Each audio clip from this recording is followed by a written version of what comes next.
Shalom, puji Tuhan, mari bersama kembali kita membuka Alkitab kita dalam kitab Yehezkiel. Kitab Yehezkiel pasal 47.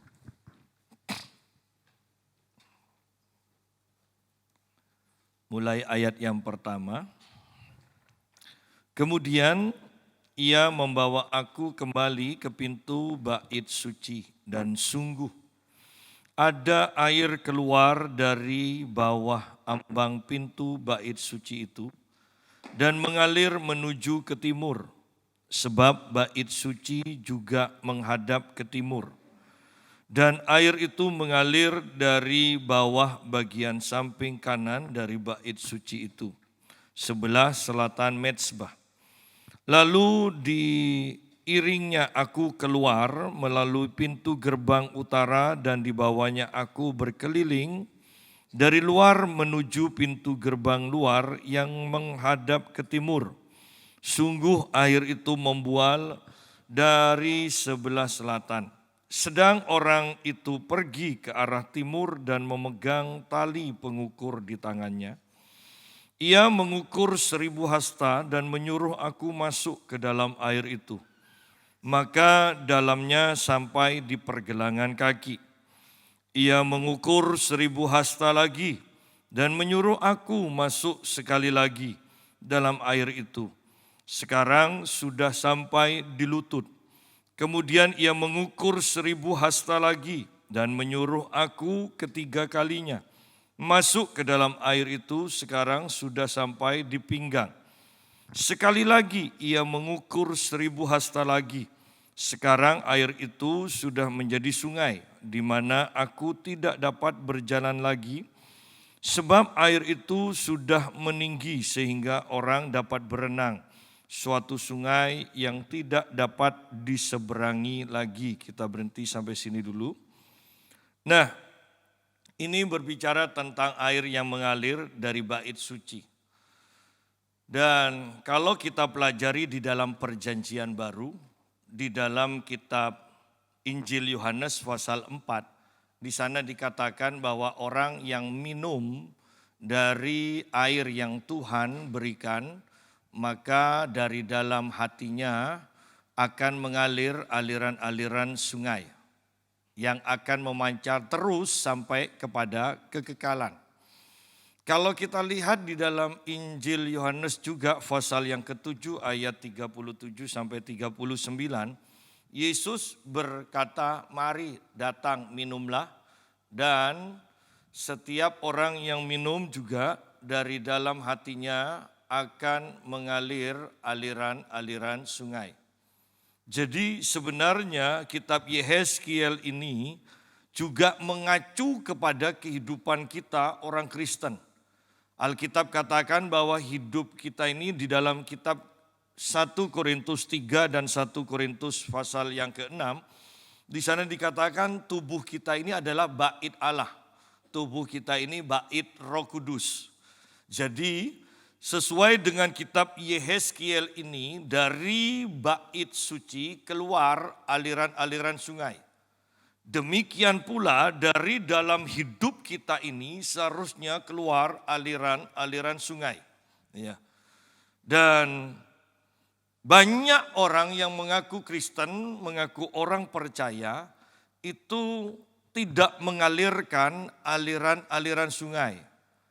Alkitab juga mengatakan di dalam kitab Matius, di dalam kitab Matius atau Markus, bahwa dari hati orang timbul segala macam kejahatan dan seterusnya disebutkan satu persatu. Artinya bahwa kalau aliran sungai itu tidak mengalir dari dalam hati kita, berarti ada yang menyumbat. Dan penyumbat-penyumbat ini adalah segala kejahatan berbagai macam yang bertumpuk-tumpuk di dalam kita. Sehingga kembali bahwa hanya darah Yesus saja yang mampu membersihkan, menyucikan hati kita, sehingga dari hati kita keluar kembali memancar aliran-aliran air kehidupan itu. Ya. Nah, Di sini kita kembali kepada pembahasan kita bahwa dalam Yehezkiel pasal 47 ini dikatakan aliran itu mengalir dari bait suci. Ayat yang ketiga. Sedang orang itu pergi ke arah timur dan memegang tali pengukur di tangannya. Ia mengukur 1000 hasta dan menyuruh aku masuk dalam air itu, maka dalamnya sampai di pergelangan kaki. Kalau kita perhatikan dari ayat yang ketiga sampai ayat yang kelima, ada satu pola yang selalu diulang, yaitu malaikat itu mengukur, ya. Malaikat itu mengukur. Dan setelah diukur, kita disuruh di Yehezkiel disuruh masuk ke dalam air itu. Berarti Yehezkiel disuruh merasakan sendiri, mengalami sendiri, menilai sendiri, dia itu sampai di mana. Ya, ketika diukur. Bahwa pengalaman hidup kita, ingat pengalaman kekristenan kita, itu Tuhan ukur loh. Oleh karena itu Tuhan menginginkan pertumbuhan. Ya. Tuhan menginginkan pertumbuhan dan kemudian Tuhan akan mengukur pertumbuhan kita itu sampai di mana. Ya. Bukan hanya Tuhan yang mengukur, tetapi kita pun akan tahu sebenarnya pertumbuhan kerohanian kita itu sampai di mana. Apakah sungguh bertumbuh atau mandek? Atau bahkan kemudian layu, kering, dan dibakar. Ya. Dalam masalah air di sini, air yang keluar dari bait suci ini berbicara tentang kehidupan kerohanian juga yang diukur. Kalau sudah kata diukur berarti kan kita tidak bisa santai. Bayangkan kalau kita atau anak kita sekolah tidak dinilai, itu akan santai. Ya. Itu akan semaunya sendiri. Tetapi kalau dinilai, kalau diuji, nah anak itu baru mulai mengadakan persiapan segala macam. Nah kehidupan kita pun sebenarnya sama, bahwa kita itu diukur. Kerohanian kita itu diukur oleh Tuhan. Air yang memancar juga dalam kehidupan kita, itu diukur. Ketinggiannya sampai mana? Di sini diulang sampai 4 kali. Yang pertama sampai pergelangan kaki. Berbicara hanya mengalami damai, sukacita, mengalami damai, mengalami sukacita, lega dan sebagainya. Nah, apakah kehidupan kekristenan kita itu hanya akan sampai di sana? Ya. Bahwa di sini dikatakan sampai 3 pengalaman ini. Yang mengetahui, yang mengalami, yang menikmati itu hanyalah Yehezkiel sendiri. Baru pengalaman yang keempat, ya ketika air itu sudah begitu tingginya, yang mengalami itu yang ada di sekeliling, di sekitar dari Yehezkiel. Ya. Buah-buah yang bertumbuh begitu luar biasanya, ikan-ikan yang berapa. Itu kan di luar Yehezkiel. Tetapi pengalaman 3 pengalaman sampai ke pergelangan kaki, sampai lutut, sampai pinggang. Itu yang mengalami itu Yehezkiel. Ya. Bahwa pertumbuhan kerohanian seharusnya kita terlebih dahulu yang menikmati, yang mengetahui, baru kemudian itu akan dialirkan ke sekeliling kita. Saya dan istri saya kemarin melayani dan kami diminta untuk menyampaikan khotbah mengajar tentang luka, kesembuhan dari luka batin. Tetapi ujung-ujungnya juga pelepasan. Ya. Dan kami melayani pelepasan yang sangat ekstrim. Ada seorang anak yang sudah berkata kepada ibunya, kepada mamanya, besok aku mau datang minta doa kah ke Pak Yusa? Minta doa apa? Saya mau minta jodoh ke Tuhan. Dan ketika dia datang, dia katakan, saya minta Pak didoakan untuk dapat jodoh. Dan saya katakan, loh kenapa kok masih minta orang kamu cantik apa? Iya Pak, tapi takut, dia bilang. Dia kenalan, ada orang yang WA, tidak diterima, takut katanya. Selalu ketika bicara selalu takut. Dan ketika saya berdoa, saya pimpin untuk mematahkan kutuk. Dan anak ini manifest. Juga ada orang tua, sesosok orang tua yang selalu mengikuti dia. Dia manifest dan mamanya seorang pelihat. Dia bilang begini, saya ini sungguh tidak pernah lihat kata orang ada anak saya ada yang ngikuti. Tapi saya tidak lihat, padahal dia pelihat yang tajam sekali. Tetapi inilah gunanya berjemaat. Ya, bahwa karunia itu untuk membangun, untuk menolong orang lain. Bukan untuk diri kita sendiri. Ya. Sehingga saya tidak percayalah dengan kekuatan, dengan orang mengatakan ibadah tidak perlu ke gereja, cukup di YouTube aja. Saya tidak percaya. Karena kita butuh jemaat yang lain untuk menolong kita. Ya. Dan itu adalah pelepasan yang sangat ekstrim.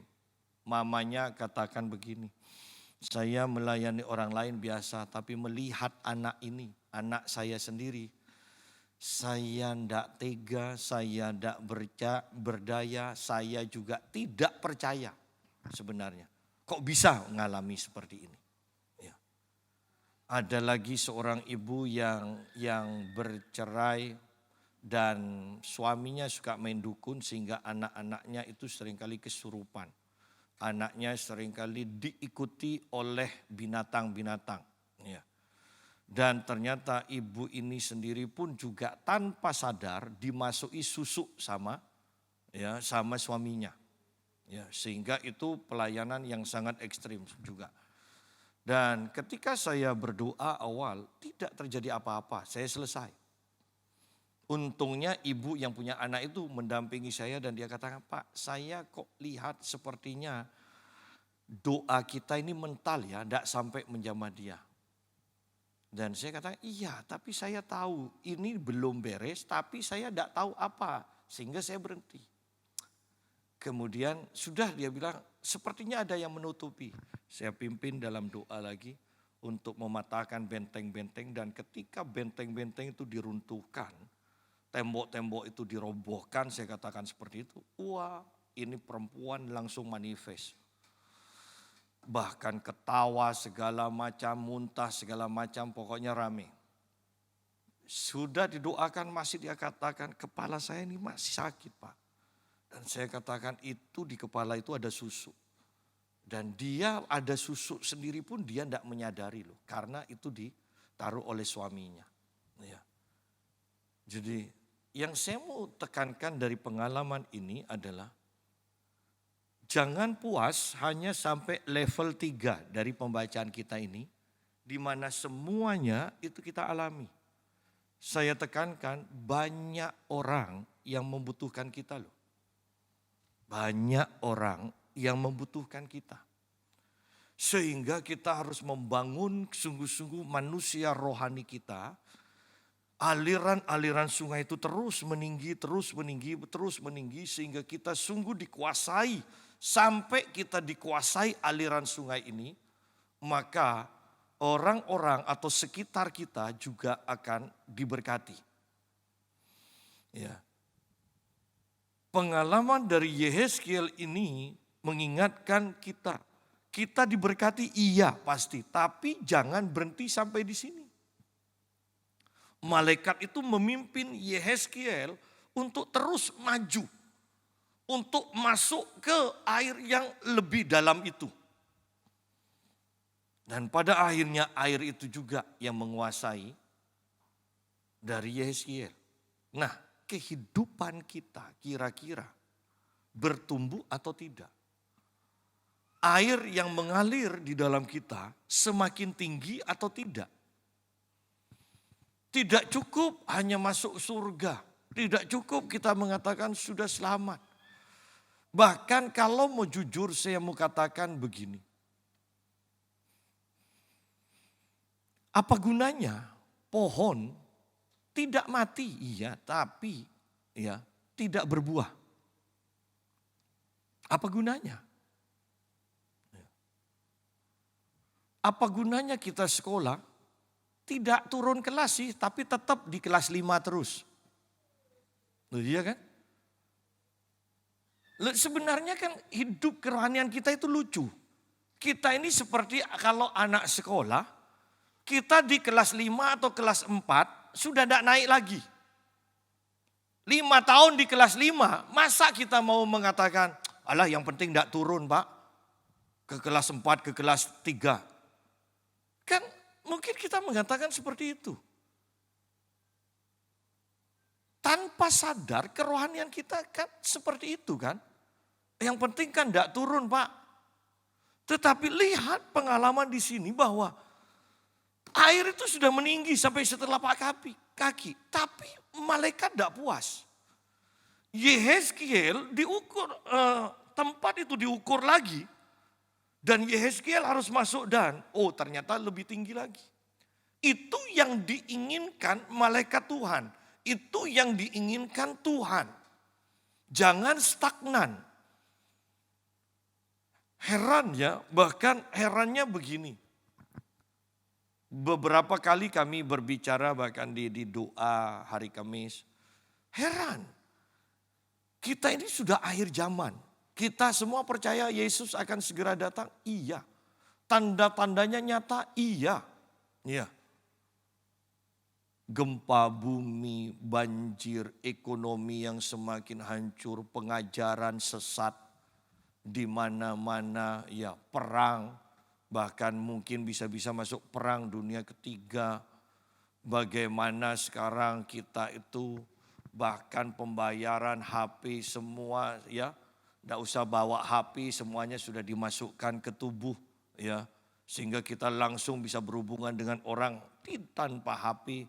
Semuanya sudah ada dan sudah dicoba. Dan ini akan semuanya akan diperkenalkan ke seluruh dunia. Anda bisa bayangkan begini maksudnya. Semua tanda-tandanya sudah jelas sangat nyata. Tapi jujur, banyak kerohanian orang Kristen. Bukan hanya stagnan, tetapi merosot. Ini kalau bukan karena kuasa roh jahat yang bekerja luar biasa untuk membuat kita santai. Saya katakan tidak mungkin kalau tanpa kuasa roh jahat yang bekerja. Tanda-tandanya sudah jelas, seharusnya yang terjadi kan dengan tanda-tanda yang seperti ini. Seharusnya kita kan berlomba-lomba kan beribadah. Untuk semakin kudus, untuk semakin benar, untuk semakin layak di hadapan Tuhan. Tetapi yang terjadi, lepas dari segala sesuatu yang memicu, yang kelihatannya alami, tetapi kalau mau jujur, banyak manusia roh dari orang Kristen itu justru semakin padam. Ya. Karena iblis tidak mau sendirian di neraka. Dia ingin mengajak teman sebanyak mungkin. Ya. Jadi hati-hati. Kita kembali kepada Yehezkiel. Jangan hanya puas dengan sukacita, dengan damai sejahtera yang kita miliki. Ayat yang keempat, malaikat itu mengukur 1000 hasta lagi. Dan menyuruh aku masuk sekali lagi dalam air itu. Ya. Menyuruh aku masuk ke dalam air itu. Sekarang sudah sampai di lutut. Kemudian ia mengukur 1000 hasta lagi dan menyuruh aku ketiga kalinya masuk ke dalam air itu. Sekarang sudah sampai di pinggang. Lutut berbicara tentang kehidupan doa. Nah, sampai di sini saja, ya, sampai di sini saja, ini sudah mulai sedikit loh. Kehidupan doa. Saya menyampaikan seminar tentang doa di hadapan 108 pendeta di Klaten. Ya. 2 season, awalnya dari mana ujung pembicaraan, tetapi intinya sebelum saya menyampaikan khotbah, ada yang nyeletuk begini. Yang penting cepat selesai lah Pak, karena di akhir itu ada berkat yang dibagi-bagikan. Yang penting cepat selesai. Semakin cepat semakin baik. Ya. Tetapi ketika saya menyampaikan firman, semuanya terdiam, semuanya tertegun. Dan itu 1,5 jam lebih season pertama. Tidak ada yang bergerak, tidak ada yang ingin pulang. Dilanjutkan season kedua, semuanya betah. Semuanya betah.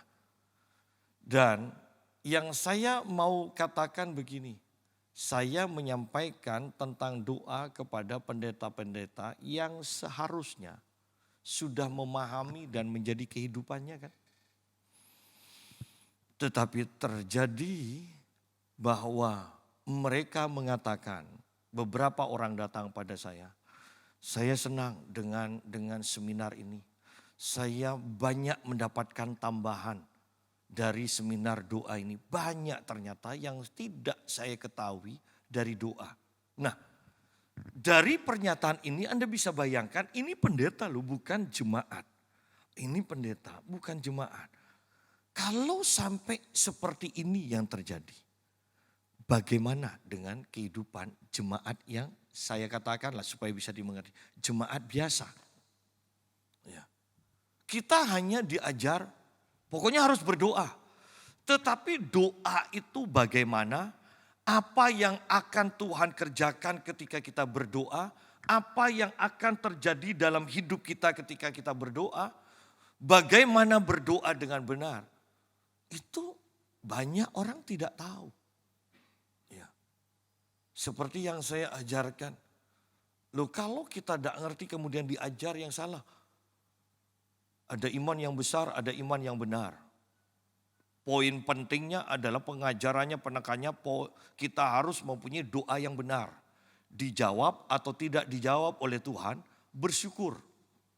Iman yang benar adalah, iman yang besar adalah iman yang dijawab Tuhan. Tetapi kalau tidak dijawab bagaimana? Kemudian dibuatlah iman yang benar. Nah, orang kalau tidak ngerti, wah puji Tuhan ini pengajaran luar biasa. Itu pengajaran yang salah. Karena yang namanya iman tidak mungkin gagal. Kalau iman itu gagal, berarti ya memang imannya yang salah. Ya. Imannya yang salah. Tidak ada iman yang benar. Oh, kalau gagal tapi bersyukur, gagal terus tetap bersyukur. Wow, ini iman yang benar. Ini kan penyesatan. Saya katakan itu pengajaran sesat. Ya. Jadi kita harus mengerti hal-hal tentang iman kita, tentang doa. Ya. Jadi yang kedua, sampai lutut berbicara tentang doa. Dari sukacita, dari damai sejahtera, ya. Dari kelepasan mungkin. Kita harus masuk ke dalam kehidupan doa. Intim dengan Tuhan. Ya. Sudah Pak, sudah berdoa. Diukur lagi oleh malaikat, 1000 hasta lagi. Sekarang sampai pinggang, berbicara tentang kekuatan. Doa membangun diri, membangun keintiman dengan Tuhan. Kemudian akan ada ujian, kita kuat atau tidak. Ya. Ada serangan dari roh jahat, kita kuat atau tidak. Ya. Ketika kita mengalami pencobaan, bagaimana sikap kita? Ketika kita disantet, apakah kena atau enggak pada kita? Iya kan? Ketika wabah penyakit ada di sekitar kita, kita khawatir, kita takut, kita kena atau tidak? Kan seperti itu. Bahwa hal ini bisa terjadi ketika kita membangun kerohanian kita. Banyak orang yang kelihatannya wah hebat. Ketika berbicara tentang iman hebat. Tetapi ketika menghadapi masalah, loh kok penuh ketakutan? Ya. Berarti dia tidak terus mengalami peningkatan dari proses membangun imannya. Ya. Banyak loh yang saya temui. Ketika berbicara responnya dan bahkan dia bisa menimpali pembicaraan kita tentang Alkitab ini dengan baik. Tetapi bagaimana ketika ada masalah? Bahkan ketika dia sendiri mengalami masalah. Yang marah lah. Kalau dirinya sendiri yang takut marah. Yang kena penyakit marah. Ya. Takut mati. Pembicaraannya sekarang sudah bukan kebangkitan Kristus. Tapi kematian Kristus terus. Ya. Di sini kita tahu bahwa oh ternyata hanya sampai pengetahuan. Airnya itu ternyata hanya sampai setelapak kaki. Tidak naik lagi. Atau mungkin berhenti sampai doa. Tetapi belum sampai ke dalam taraf kekuatan. Ya. Di sini sampai ke pinggang dikatakan. Sampai di pinggang. Nah kira-kira kan ini sama aja kan. Malaikat mengukur kemudian Yeskiel suruh masuk. Sekarang sama aja kok firman sudah disampaikan. Kira-kira kita itu sudah sampai di mana? Kira-kira sampai di mana? Ya. Ada seorang ibu yang minta doa dan dia sudah katakan pada saya, Pak saya sudah dilayani pelepasan. Apakah saya perlu dilayani pelepasan lagi? Saya katakan kalau ibu masih merasa ada yang tidak beres, tidak masalah dilayani pelepasan lagi. Oh iya Pak saya sudah dilayani pelepasan tapi heran ya Pak. Yang mendoakan saya kok yang muntah-muntah. Dia bilang. Oh iya ayo ibu coba. Saya bilang. Ternyata ketika kemarin datang, saya pimpin doa pelepasan aja. Dia harus ngulangi beberapa kali karena berhenti di tengah jalan. Tidak bisa ngomong untuk ngikuti doa saya. Ya. Dan puji Tuhan saya tidak muntah-muntah. Ya. Dan jadi ayo bangun kerohanian kita. Sampai kita itu perkasa. Di sini air sampai sepinggang. Perkasa. Ya. Jadi kalau pinggang ini berbicara kekuatan. Perut ini berbicara kekuatan. Ya. Kalau saya latihan fitness itu ya. Kalau itu diikat ya dengan sabuk kulit itu. Maka angkatan saya akan semakin kuat. Jadi perut ini, pinggang ini berbicara kekuatan. Sidang jemaat saya tekankan kehidupan tidak akan semakin mudah. Kehidupan tidak akan semakin mudah. Seseorang berkata pada saya kemarin, orang itu loh masak nasi padahal ini tidak buka depot. Kalau sudah namanya diserang roh jahat ya. Masak nasi, sebentar sudah bau katanya. Orang kalau sudah niat jahat, tidak usah Anda punya usaha yang baik ya. Nah kalau sudah ngadepi gitu, masa hanya untuk doakan nasi Anda harus undang saya? Iya kan? Iya. Orang makan aja tidak pernah undang saya. Kok masak nasi undang saya kan gitu kan. Iya. Ya. Tetapi inilah alam roh. Orang kalau ingin bikin bingung, bikin stres, santet. Nah kalau orang Kristen tidak punya kekuatan rohani, bingung kita menghadapi seperti itu.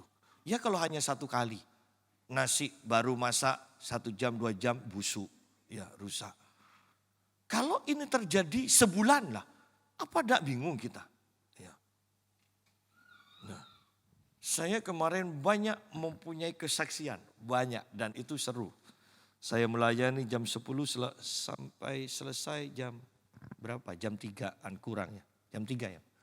Jam 2 lebih sedikit lah. Ya. Jadi itu sangat luar biasa. Nah, kembali kepada pembahasan kita, ayat yang kelima ini mulai seru. Seharusnya ini yang menjadi kehidupan kita. Sekali lagi ia mengukur 1000 hasta lagi, sekarang air itu sudah menjadi sungai. Di mana aku tidak dapat berjalan lagi sebab air itu sudah meninggi sehingga orang dapat berenang, suatu sungai yang tidak dapat diseberangi lagi. Bahwa sekarang dikatakan oleh Yehezkiel, aku tidak dapat berjalan lagi. Saya mau katakan begini, sekarang kalau Paulus katakan, aku hidup, tetapi bukannya aku lagi, tapi Kristus yang hidup di dalamku. Aku tidak bisa lagi berjalan semauku sendiri. Sekarang hidupku dipimpin oleh Roh. Ya kan, Paulus katakan seperti itu. Ini loh, hidupku dipimpin oleh Roh. Ada keinginan dari diriku, tetapi bukan itu yang aku lakukan. Nah, orang akan bingung dengan perkataan-perkataan seperti ini. Tetapi inilah kehidupan yang sungguh-sungguh Tuhan inginkan. Alkitab katakan, Yohanes Pembaptis katakan, dia harus semakin bertambah-tambah, dia menunjuk Yesus. Tetapi aku harus semakin berkurang, semakin berkurang. Ayo bayangkan bahwa ketika orang-orang menjadi Kristen, heran, mereka selalu ingin bertambah. Aku ingin tambah ini, aku ingin tambah diberkati, aku ingin tambah berhasil. Bahwa permukaan daging itu sepertinya jarang kita dengar atau kita ketahui dalam kehidupan kekristenan masa kini. Padahal Yohanes Pembaptis katakan dia yang harus semakin bertambah. Aku harus semakin berkurang. Nah, bagaimana kehidupan kita sekarang? Apakah Yesus yang semakin tampak dalam hidup kita atau diri kita sendiri yang semakin tampak? Anda mau pelayanan sehebat apapun, kalau diri Anda, ambisi Anda, keinginan untuk dihormatimu yang semakin besar, percuma itu semua. Paulus katakan, aku hidup, tetapi hidup bukan aku, tetapi Kristus yang hidup di dalamku. Rasul Petrus katakan, emas dan perak tidak ada padaku. Yang ada hanya kuasa di dalam nama Yesus ini. Loh, berarti mereka sudah tidak punya apa-apa. Di sini sama kok sebenarnya. Aku tidak dapat berjalan lagi. Selama kita mempunyai kuasa kita sendiri, uang kita sendiri yang begitu banyak melimpah, Anda masih bisa berjalan dengan kekuatan Anda sendiri. Di sini, lihat, bahkan Yehezkiel mau berjalan pun tidak bisa. Bahwa dibutuhkan hadirat Tuhan yang begitu kuat, yang sampai dalam taraf, kita itu dengan sendirinya akan tersungkur di hadapan Tuhan. Baru kita akan sadar bahwa kita memang tidak bisa apa-apa. Ya. Dan kalau mau jujur, hal seperti ini jarang ditemui di banyak gereja sekarang. Ya. Jangan sampai kita juga ikut di dalam bagian jarang ditemui itu. Ya. Kembali kilas balik sidang jemaat. Gereja kita bersyukur bisa jadi besar seperti ini, iya. Tetapi kalau harus seperti ini aja, jujur, saya lebih baik kembali kepada gereja kita yang masih kecil, yang sering ikut bagaimana Tuhan melawat kita, yang kita bisa menangis dengan sendirinya, tertawa melihat malaikat ketika gereja kita masih kecil kan, hadirat Tuhan begitu dahsyatnya. Pertanyaannya, di manakah itu sekarang?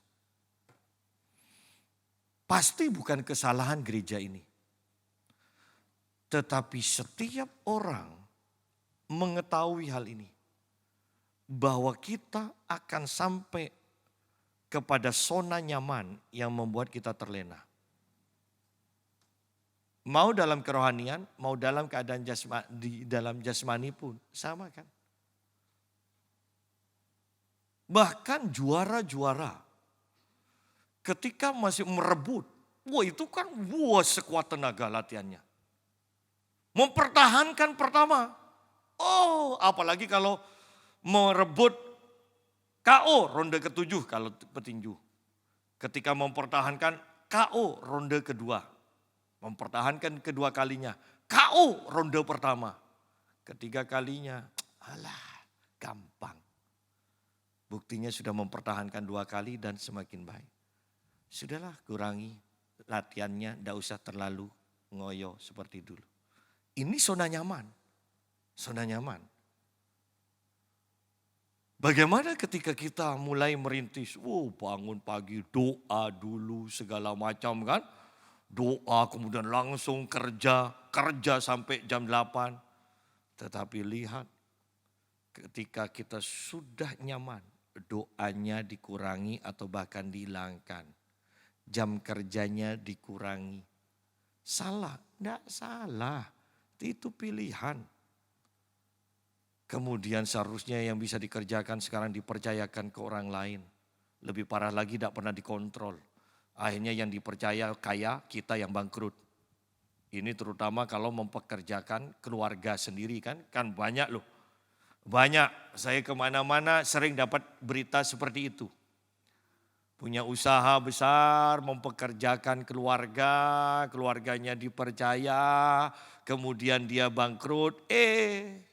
Ternyata keluarga yang dipercaya buka usaha sendiri. Dia sendiri kehilangan. Sebenarnya apa penyebabnya? Zona nyaman. Zona nyaman. Ya. Jangan sampai kita terjebak dalam zona nyaman. Dan lebih parahnya, zona nyaman di tengah situasi yang semakin tidak menentu ini. Kan sekarang sedang jalan kan cuaca ekstrimnya hawa panas ini kan. Sekarang baru sampai Thailand, ya. Thailand, Filipina, tapi diperkirakan pasti sampai ke Indonesia juga. Lu bayangkan itu suhu bisa 50 derajat itu bagaimana rasanya? Ya. Ya. Dan itu pasti sampai loh ke Indonesia. Ya, di Jakarta sudah mulai ke 40 katanya. 40 itu kan sudah melebihi panas suhu tubuh kita kan. Ya. Jangan terjebak di zona nyaman, bahkan apalagi saya katakan di keadaan yang seperti ini. Ayat yang ke-6, lalu ia berkata kepadaku, sudahkah kau lihat hai anak manusia? Kemudian ia membawa aku kembali menyusur tepi sungai. Sekarang bukan di dalam sungai, menyusur tepi sungai. Artinya melihat. Melihat.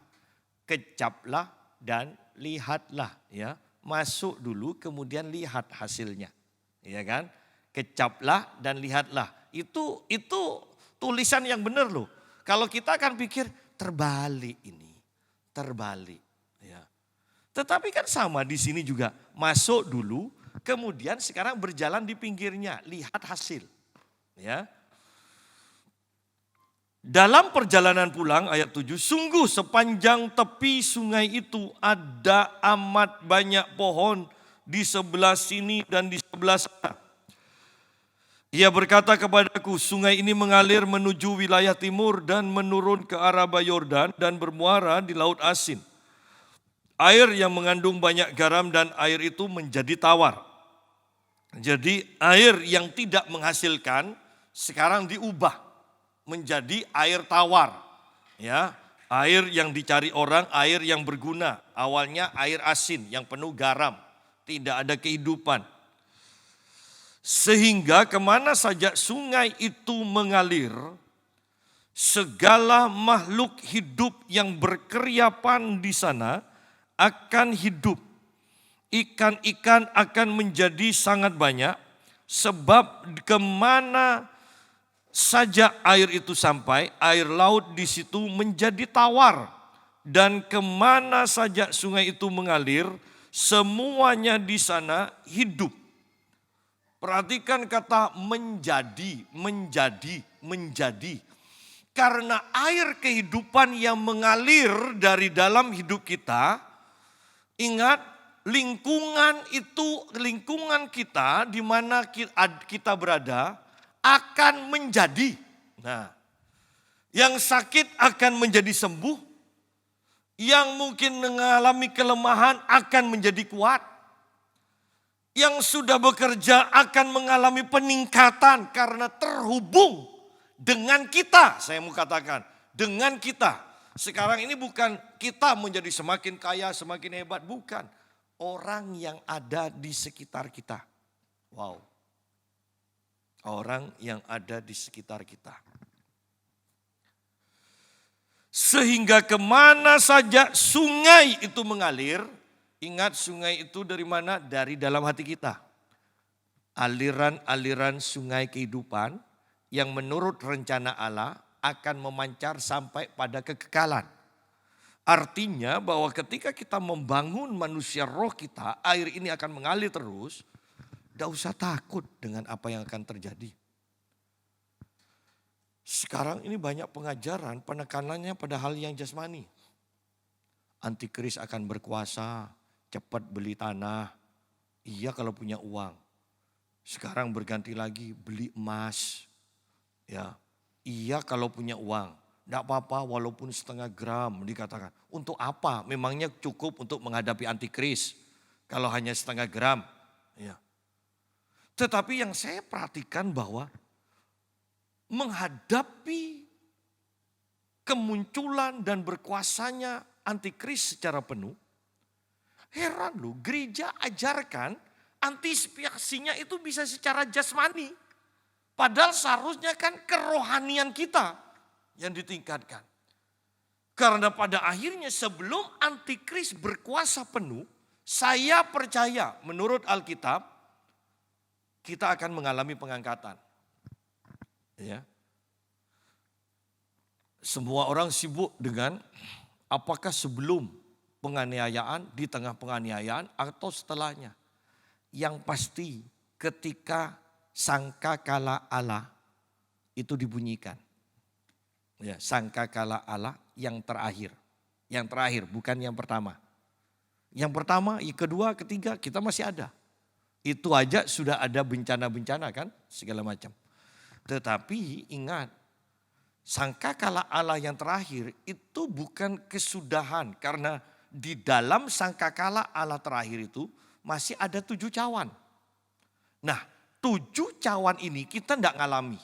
Ya, meterai kita mengalami, sangkakala Allah pertama sampai yang ke-6 kita mengalami, sangkakala ke-7 ditiup kita sudah diangkat, baru cawan itu akan ditumpahkan ke muka bumi. Itu kebenarannya. Karena kalau sampai kita masih ada di bumi ketika cawan ditumpahkan, itu sangat mengerikan. Karena 7 cawan itu disebut 7 cawan murka Allah. Tuh. Alkitab katakan siapa yang bisa tahan dengan murka Allah? Tidak ada. Ya. Jadi ini kita harus pahami. Nah kembali kepada pembahasan kita ayat 9. Sehingga kemana saja sungai itu mengalir, segala makhluk hidup yang berkeriapan di sana akan hidup. Ya, akan hidup. Ikan-ikan akan menjadi sangat banyak. Berarti awalnya sedikit. Ya.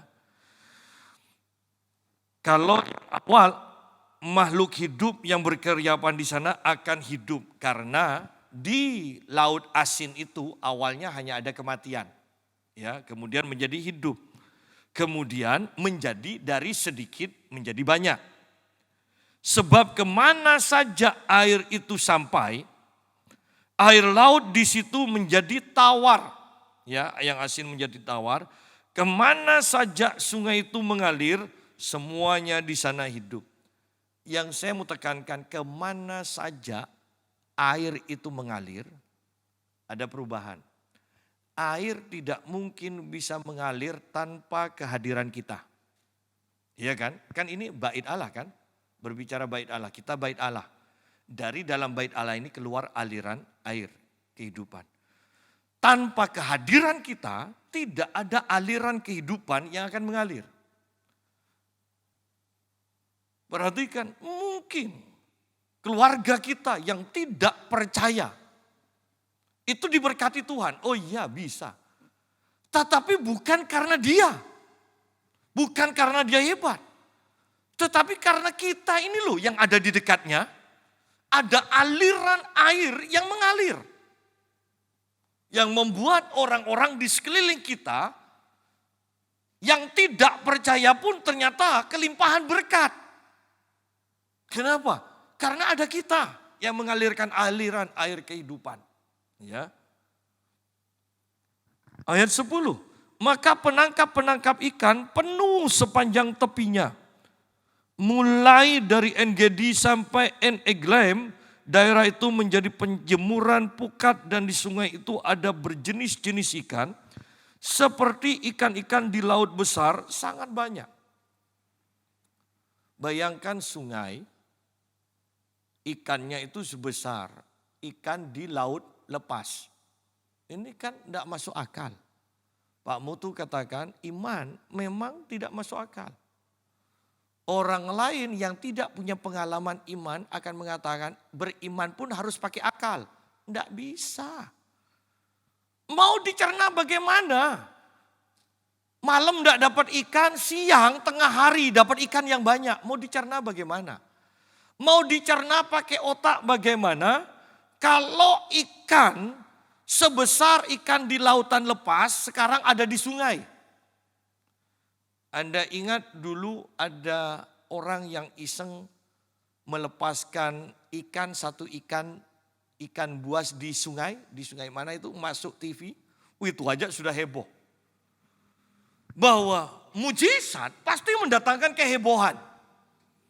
Oleh karena itu gereja ini perlu mujizat. Kita perlu mujizat.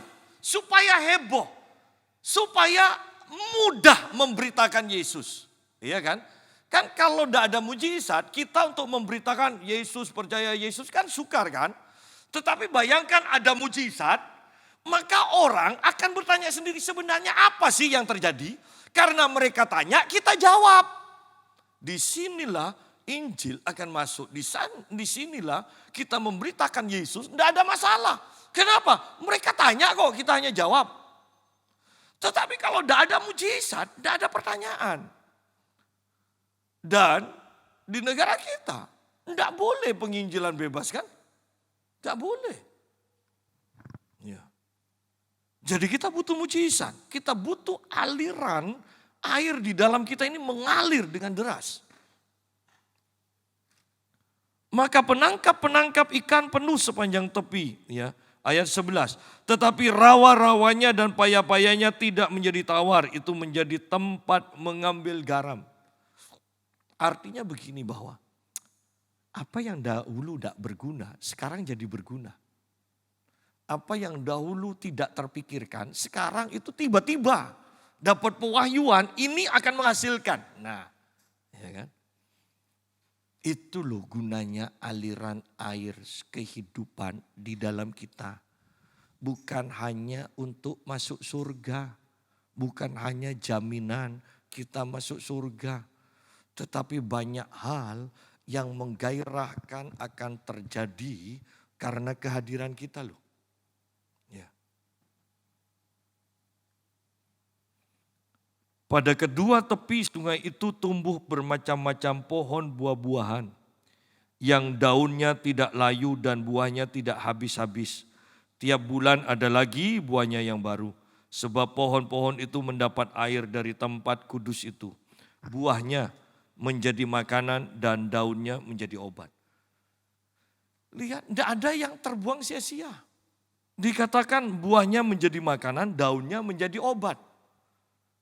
Kalau sekarang kan kebanyakan kita buahnya dimakan, daunnya biar. Siapa yang mau makan daunnya? Tetapi lihat, semuanya menjadi berguna.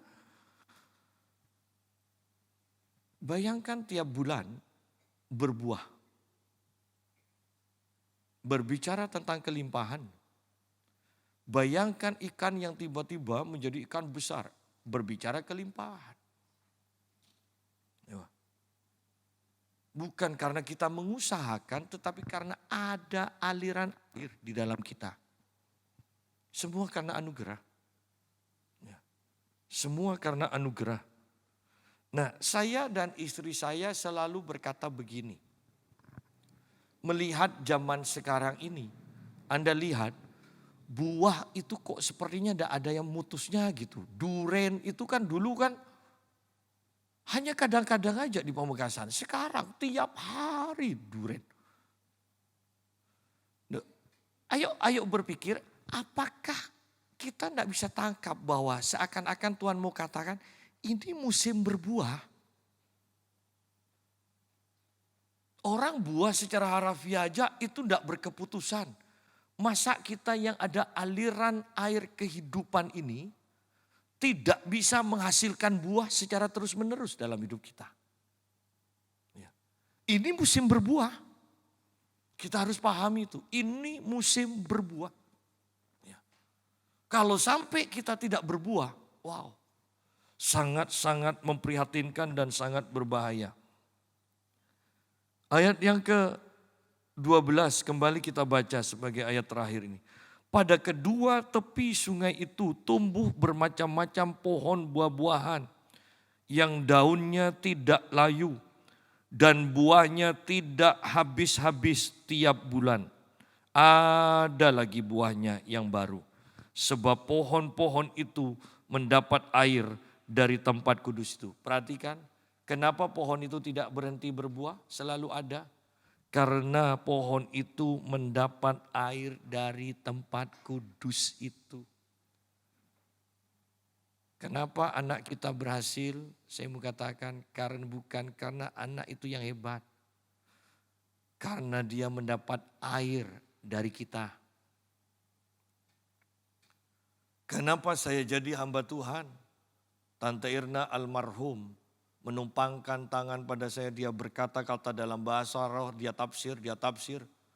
Dan ternyata di sana saya mendengar, anakku, tanpa sepengetahuanmu, ayahmu dan mamamu itu yang mendoakan engkau dalam doa-doanya supaya engkau menjadi hamba Tuhan, dia kata. Jadi kita ditentukan Tuhan untuk mempengaruhi, untuk memberkati.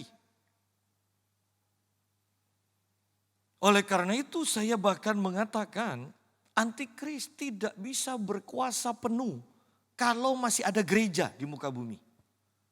Karena gereja adalah garam dunia. Dunia tidak bisa sepenuhnya rusak kalau masih ada gereja. Ketika gereja diangkat, maka dunia akan rusak sepenuhnya. Antikris akan berkuasa penuh. Dunia tidak bisa sepenuhnya mengalami kegelapan yang penuh. Kenapa?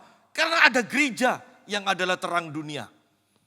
Kalau gereja sudah diangkat, baru di bumi ini akan terjadi kegelapan penuh. Antikris berkuasa penuh. Betapa pentingnya aliran sungai di dalam diri kita yang adalah bait Allah ini. Biarkan itu mengalir. Jangan sampai tersumbat dengan segala macam dosa kejahatan di dalam diri kita. Itu sumbatan-sumbatan. Tetapi ketika itu diselesaikan, sumbatan ini dihancurkan dan air itu mengalir. Wow, kita akan menjadi berkat bagi orang-orang di sekeliling kita, bagi lingkungan kita. Yesus mati bagi kita. Dia memberkati kita supaya kita menjadi berkat bagi orang-orang. Ingat panggilan Bapak segala orang beriman, Abraham, bahwa dikatakan panggilannya, aku memberkati engkau supaya engkau menjadi berkat. Demikian pula hidup kita. Percuma kita diberkati kalau kita tidak terus sampai menjadi berkat. Ya. Percuma kita semakin hebat tapi hanya untuk diri sendiri. Ya, kita diberkati untuk menjadi berkat. Kita membangun manusia roh kita supaya kita siap juga untuk membangun orang-orang di sekitar kita.